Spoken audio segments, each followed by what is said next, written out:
Ta pati penktadienio vakarą Klaipėdoje Taikos prospekte prisiskraidėjęs klasės Mercedesas. Kupė automobilis kitoje eismo pusėje trinktelėjo į Hondą ir po to skrydis į kitą Taikos prospekto pusę, vartant ženklus ir džiaugiantis, kad iš priekio niekas neatvažiavo.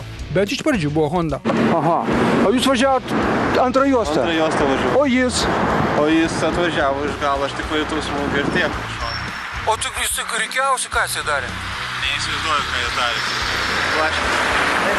Supratau, ir tas skrydis, va toks viskas jūsų akivaizdoje vyksta. Tai ko gero pagalvot, kad girtas? Pagalvojate, ne? Bet patys smūgį pats jautėte, ne? Jautėt. Supratau. Skrajojančio Mercedeso kabutėse vairuotojas buvo blaivus. Jis kažką aiškino, kad jam kažkas kažką užkišo, tas kažkas kažkur nuvažiavo, bandė reidą užmušti žvilgsniu, o mes savo ruožtų sakome, kad negalima skraidyti po Taikos prospektą visuomeniai pavojingų būdų, nes ši avarija tik greičio pasekmė. Tada ir filmuotis nereikės, ir nervų gadintis taip pat. Kartojame, laimė, kad iš priekio niekas neatvažiavo. Niekas.